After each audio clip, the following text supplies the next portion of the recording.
ત્યારે અમે આપને અયોધ્યાના એ મુખોડા ધામની સફર કરાવીશું જ્યાં ભગવાન શ્રીરામનું બાળપણની યાદો જોડાયેલી છે।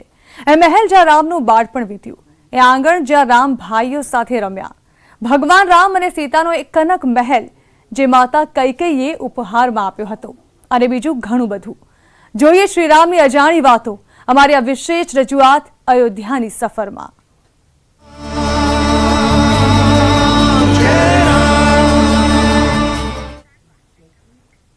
सरयू पर बनेला ब्रिजथी उतरीने न्यूज 18 ની ટીમ સૌથી પહેલા એક ઘટા તરફ આગળ વધી જેને આખો દેશ મખોડા ધામથી જાણે છે।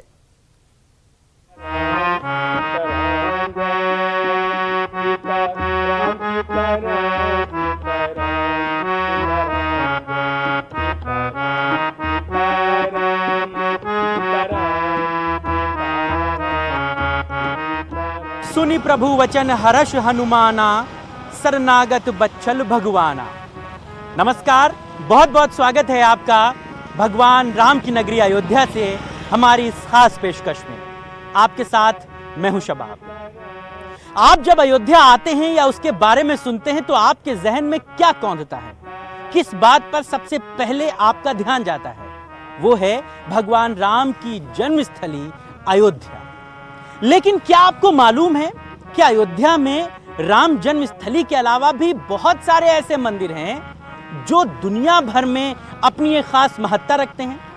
क्या आपको यह मालूम है कि भगवान राम के जन्म के लिए दशरथ ने कहां पर यज्ञ किया था?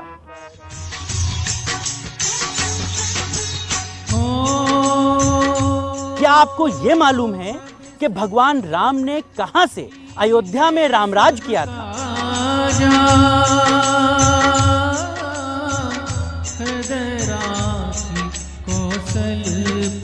कि वो कौन सी जगह है जहां पर भरत ने 14 सालों तक राम के खड़ाऊ रखकर पूरे अयोध्या में राज किया था?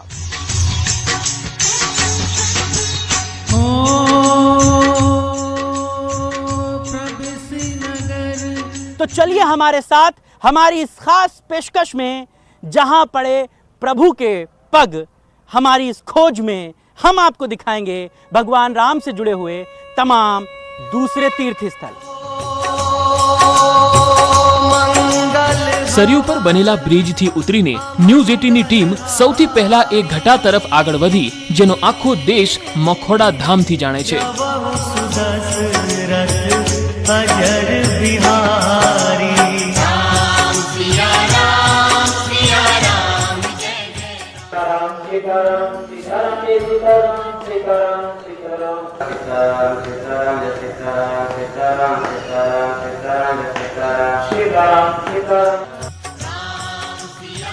आज जग्या पर राजा दशरथे महर्षि वरिष्ठनी सलाह पर ऋषि श्रृंगनी मददथी पुत्र कामेक्षी यज्ञ कर्यो हतो। એટલે કે પુત્ર પ્રાપ્તિ માટે ભવ્ય યજ્ઞનું આયોજન કરાયું હતું। યજ્ઞ દરમિયાન અગ્નિદેવ આજ કુંડમાં ખીર લઈને ઉત્પન્ન થયા હતા। अयोध्या में भगवान राम के भव्य मंदिर निर्माण की कवायद शुरू हो चुकी है, लेकिन भगवान राम के जन्म की कहानी अयोध्या से नहीं बल्कि अयोध्या से तकरीबन 84 कोस दूर बस्ती जिले से शुरू होती है। बस्ती जिले के इसी मखौड़ा धाम में राजा दशरथ ने पुत्र प्राप्ति के लिए यज्ञ किया था। कहा जाता है कि इसी तरह वेदी पर राजा दशरथ ने मनोरमा नदी के किनारे सैकड़ों ऋषि मुनियों के साथ कई दिन तक यज्ञ किया, जिसके बाद राजा दशरथ के घर राम, लक्ष्मण, भरत और शत्रुघ्न की पैदाइश हुई। उस यज्ञ को कराने वाले थे श्रृंगी ऋषि जी। श्रृंगी ऋषि वशिष्ठ बुलावा, पुत्र कामश्व यज्ञ करावा। श्रृंगी ऋषि दशरथ जी महाराज, वशिष्ठ जी सब कोई आकर इसी यहाँ पे मनोरमा नदी है, इसी मनोरमा नदी के तट पर यहाँ पे यज्ञ हवन आहुति किए। तो अग्निदेव हव्य लेके प्रकट हुए, वही हव्य तीनों रानियाँ को दिया गया। अयोध्या जी दशरथ जी के राजमहल में जन्म लिए, चारों भाई ने जन्म लिए। तो उसी के रामनवमी में जन्म लिए, नवमी के दिन, और छठी के उपलक्ष्य में यहाँ पे बहुत विशाल मेला लगता है, जो देश से विदेश से हर जगह से संत महंत भक्तगण आते हैं और यहाँ पे पूजा अर्चन करते हैं। શું તમે જાણો છો કે 84 કોસી પરિક્રમા ક્યાંથી શરૂ થાય છે અને કેમ?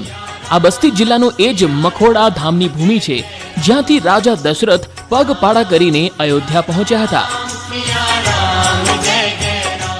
राजा दशरथ ने यह प्रतिज्ञा की थी कि जब उनके घर पुत्र प्राप्त हो जाएंगे तो वो यहां से अयोध्या तक पैदल चलकर जाएंगे। यहां से अयोध्या 84 कोस दूर है, लिहाजा राजा दशरथ यहां से अयोध्या तक 84 कोस पैदल चलकर गए, जिसके बाद 84 कोसी की परिक्रमा शुरू हुई, जो आज भी यहीं से शुरू होती है और यहीं पर खत्म होती है। રાજા દશરથના રાજમાં રામના અવતાર લેવાની કહાની અહીંથી જ શરૂ થાય છે અને ફરી અયોધ્યામાં રામ જન્મ લે છે। ન્યૂઝ 18ની ટીમ હવે મુખોડા ધામથી નીકળીને રામ જન્મભૂમિ તરફ આગળ વધી રહી છે।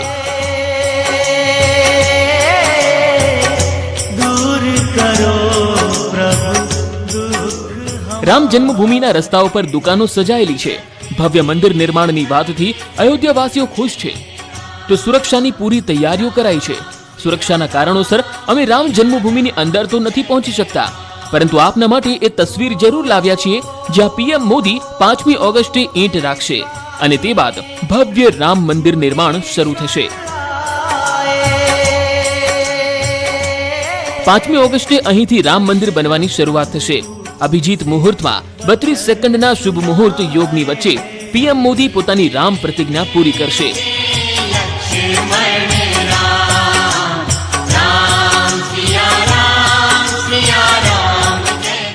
બહારથી જ રામ જન્મભૂમિના દર્શન કર્યા બાદ અમે રાજા દશરથના એ દરબાર તરફ આગળ વધ્યા જ્યાં રામલલાનું બાળપણ વીત્યું હતું।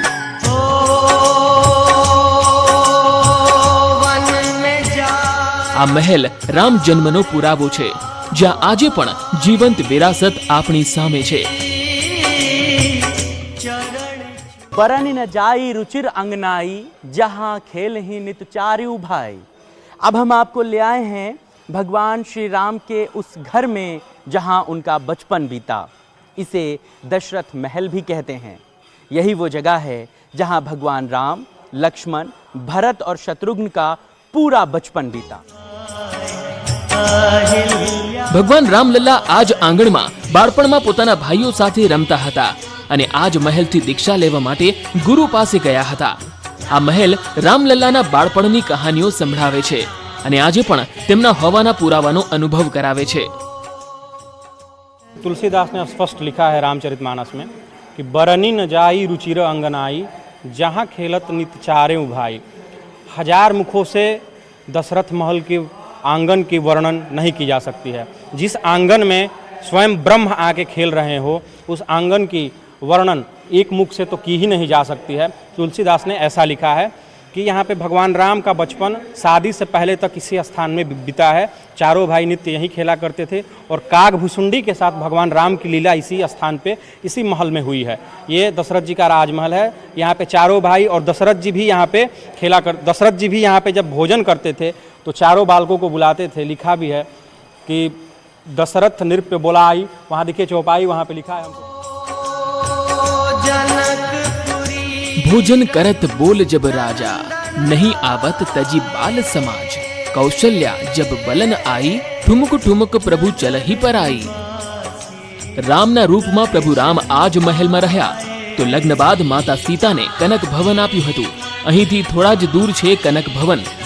માન્યતા છે કે માતા કૈકેયીએ પ્રભુ શ્રી રામ અને દેવી સીતાને આ ભવન ઉપહારમાં આપ્યો હતો। આ મહેલ માતા કૈકેયીનો હતો। किसी दूसरे पुरुष का आना मना था, इसीलिए इस मंदिर में केवल भगवान राम और सीता जी की मूर्ति मिलती है। ना लक्ष्मण मिलते हैं, ना हनुमान मिलते हैं। ये अपने आप में बहुत अद्भुत बात है। चूँकि इस समय जब हम लोग आए हैं तब मंदिर के जो पर्दा है मूर्ति के सामने वो लगा दिया गया है, लेकिन वो तस्वीरें आप अपने टीवी स्क्रीन पर देख रहे होंगे कि किस तरह यहाँ पर सिर्फ भगवान राम और सीता जी की मूर्ति है। दूसरी बात यह है कि चूँकि ये भगवान राम के रहने की भी एक जगह थी और भगवान राम भगवान होने के साथ साथ राजा भी थे, लिहाजा उनकी मूर्ति के सामने ये एक दरबार बना दिया जाता है। यहाँ पर जो भी लोग आते हैं वो बैठते हैं और बैठकर भगवान राम के दर्शन करते हैं। और यहाँ की जो मूर्ति है उसकी एक खासियत और है, आप अमूमन मंदिरों में देखते होंगे भगवान की मूर्ति खड़े रूप में होती है, यानी कि वो इस तरह सीधे खड़े होते हैं। लेकिन जब आप यहाँ आएंगे तो यहाँ पर भगवान राम और सीता जी की बैठी हुई मूर्ति है। चूंकि उनको राजा के तौर पर भी दिखाया गया है, इसलिए इन मूर्तियों की अपनी एक विशेषता भी है। लवकुश की भी यहाँ पर मूर्ति मिलती है। પહેલા રાજા વિક્રમાદિત્ય અને બાદમાં ભાનુકુમારીએ આ મહેલનો જીર્ણોદ્ધાર કર્યો. મુખ્ય ગર્ભગૃહમાં શ્રી રામ અને માતા સીતાની પ્રતિમા સ્થાપિત છે, જ્યાં હંમેશા ભજન કીર્તન થાય છે.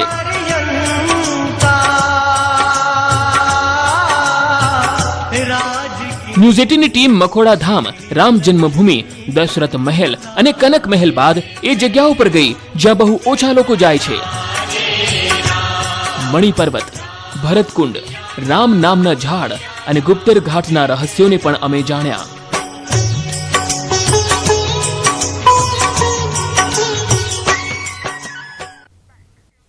અયોધ્યાના કણ કણમાં રામની કહાનીઓ, જ્યાં જ્યાં પ્રભુ રામની કહાનીઓ છે ત્યાં ત્યાંના રહસ્ય અમે આપને બતાવી રહ્યા છીએ. શું તમે મણિપર્વત અંગે જાણો છો? जिस जगह ले आए हैं रामचरितमानस में इसका भी जिक्र होता है। इसे मणिपर्वत कहते हैं। मणिपर्वत का जुड़ाव माता सीता से होता है। ये जो मेरे दाएं तरफ कैमरामैन आपको ये बरगद का पेड़ दिखाएंगे, इस पेड़ की भी अपनी खासियत है। कहते हैं भगवान श्री राम के विवाह के पश्चात से यहाँ पर झूलों की परंपरा चली आ रही है, क्योंकि यहीं से झूला महोत्सव की शुरुआत होती है। असल में कहा यह भी जाता है कि समस्त भगवान यहाँ झूला झूलने आते हैं। सावन के महीने में माता सीता जी ने इस स्थान पर पंचमी मनाई थी, झूला झूला था, और तभी से जो है यहाँ पर झूला उत्सव मनाया जाता है। एक बात और भी कही जाती है कि राजा दशरथ को इतनी मणियाँ दी गई थी कि यहाँ पर पहाड़ बन गया था। શ્રાવણ શુક્લ તૃતીયાના દિવસે ઝૂલા ઉત્સવ ઉજવાય છે, જેમાં આસપાસની મહિલાઓ ઉત્સાહથી ભાગ લે છે. ત્યારબાદ અયોધ્યાના બાકી મંદિરોમાં ઝૂલા ઉત્સવની શરૂઆત થાય છે. આ મણિ પર્વતને લઈને ઘણી માન્યતાઓ છે. एक बात और भी कही जाती है कि राजा दशरथ को इतनी मणियाँ दी गई थी कि यहाँ पर पहाड़ बन गया था मणियों का। राजा जनक ने इतना दिया था। असल में इसके पीछे का भी जो तर्क है वो ये है कि जब भगवान राम के विवाह के उपरांत जनक जी अयोध्या नगरी आए तो इन्होंने यहाँ पर सोचा कि यहाँ पर भगवान राम के नाम का नाम, रूप, लीला, धाम सब मिल जाते हैं। तो इसी बात से जो है उन्होंने यहाँ पर ये ज़मीन जो थी वो राजा दशरथ से ली थी राजा जनक ने, और उसके एवज में इतनी मणियाँ दी थी। कहा जाता है कि ये पूरा पहाड़ बन गया था और इसीलिए इसका नाम मणिपर्वत रखा गया। और सीता जी को जब अपने पीहर की याद आती थी, जब उनको अपने मायके की याद आती थी और वो मायके नहीं जा पाती थी, तो उन्होंने कहा जाता है कि इस पेड़ में झूला झूलना वो दशरथ महल से यहाँ आ जाती थी। કહેવાય છે કે ગૌતમ બુદ્ધ પણ અહીં આવ્યા હતા અને ઘણા લાંબા સમય સુધી અહીં રહ્યા હતા. તેથી બૌદ્ધ ધર્મથી જોડાયેલા લોકો પણ અહીં રહે છે. અહીં બનેલા મંદિરોમાં ભગવાન રામ અને સીતાની પૂજા થાય છે. અયોધ્યામાં એટલા દર્શન સ્થળો છે કે કોઈ વ્યક્તિ જો અહીં ફરવા ઈચ્છે તો એક દિવસ ઓછો પડી શકે. પરંતુ અમારો પ્રયાસ રહેશે કે આપને એક સાથે તમામ સ્થળોના દર્શન કરાવીએ, જે અંગે ખૂબ ઓછા લોકોને જાણ છે.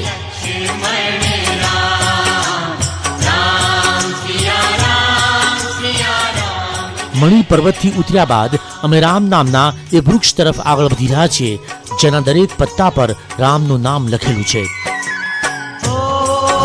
चंद्र कृपालु भज मन भव भय दारुणम. વૃક્ષના નીચેથી લઈને ઉપર સુધી રામનું જ નામ લખેલું છે. જ્યાં પણ જોશો ત્યાં રામનું જ નામ લખેલું છે. लोचन कंज मुख कर. भगवान राम से जुड़ी हुई चीज़ों को हम लोग ढूंढ रहे हैं, समझ रहे हैं। जो उनसे जुड़े हुए मंदिर हैं वहाँ तक हम लोग पहुँच रहे हैं। लेकिन अब हम आपको जिस जगह पर ले आए हैं ये कोई मंदिर नहीं है, लेकिन ये भगवान राम से सीधे तौर पर जुड़ता है। इसे राम नाम का पेड़ कहते हैं। मान्यता ये है कि इसके पेड़ के ऊपर लिखे हुए राम नाम को कोई लिखता नहीं है, बल्कि वो इस पर खुद ब खुद लिख जाता है।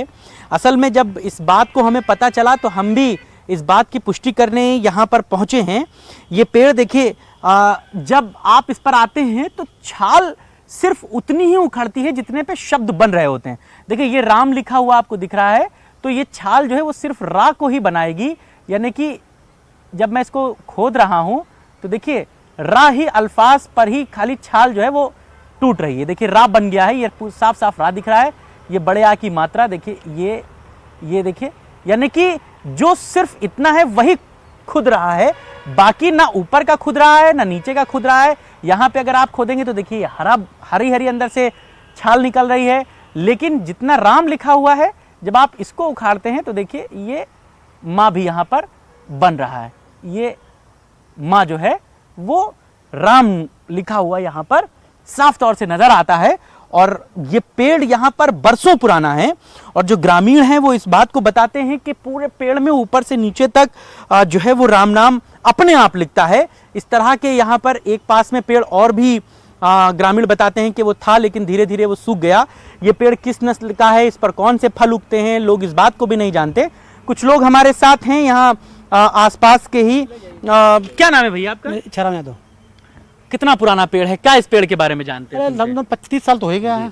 20 साल हो गया। 20 साल हो गया। क्या आपने सुना है इस पेड़ के बारे में? तो राम का पेड़ मैंने सुना है, आज से ना जितना मैं बचपना हुआ तब से। हाँ। कि राम का पेड़ है, ये में कोई फलता फल नहीं लेता है। पाती बाहर चलती है, सूख जाता है, फिर हरा हो जाता है अपने आप से। आप अच्छा। हाँ, कोई फलता होता इसमें नहीं है। हाँ, अपन ऐसे हवा चलेगी, पत्ती सुखा जाएगा, फिर हरा हो जाएगा, और राम पे अपना पत्ता में लिख उठेगा, अपने आप लिख उठता है। तो इस पर अभी जो राम मंदिर से जुड़े हुए लोग हैं, कोई यहाँ आ रहा है इस जगह के देखरेख के लिए? क्या है? हनुमानगढ़ी से बाबा आवत ही महंत। अच्छा। हाँ, इसकी पूजा अर्चना करने आते हैं। हाँ। और हर मंगर को आते हैं। अच्छा। हाँ, अभी इसका भूमि पूजन भी किया गया था इस जमीन का? हाँ, किया गया था। किसने किया था? बाबा नित्य गोपाल दास एक बार यहाँ आए थे। अच्छा, उन्होंने किया था।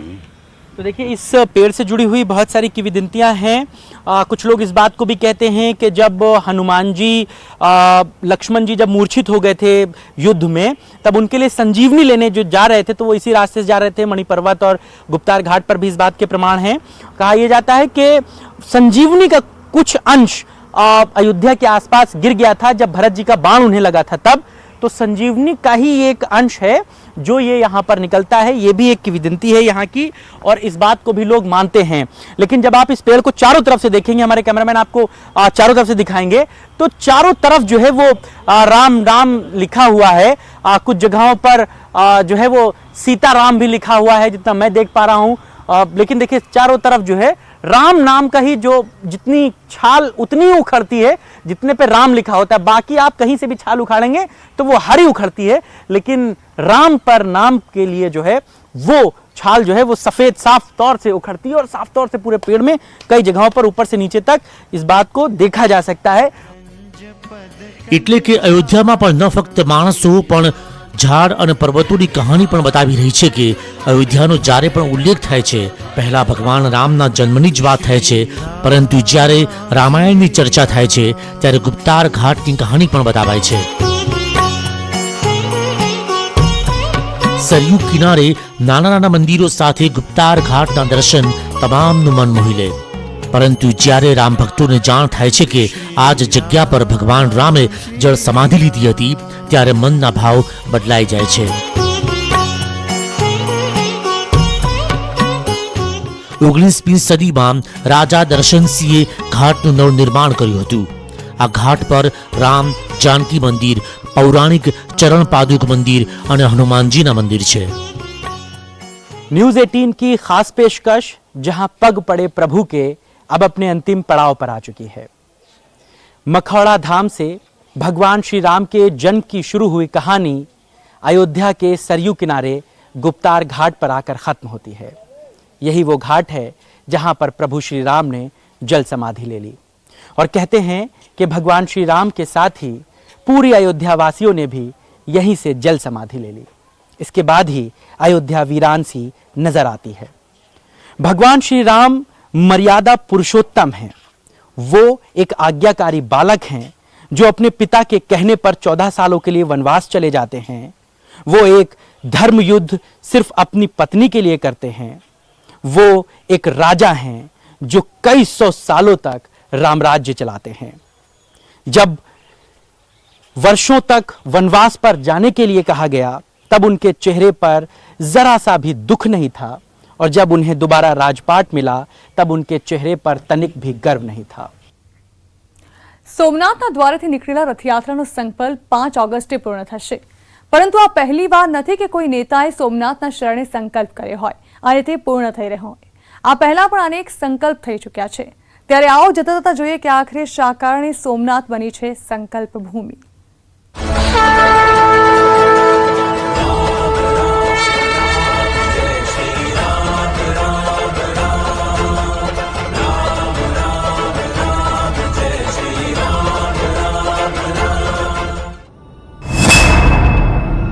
સરદારે પણ કર્યો હતો સંકલ્પ.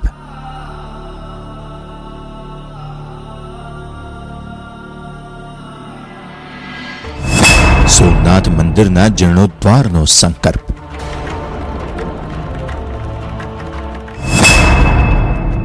સરદારનો સંકલ્પ પૂર્ણ થયો.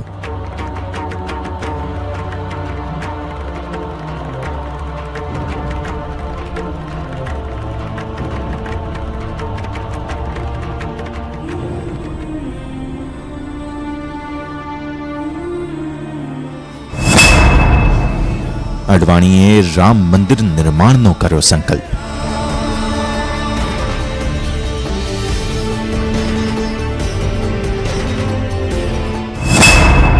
સોમનાથ બની સંકલ્પ ભૂમિ.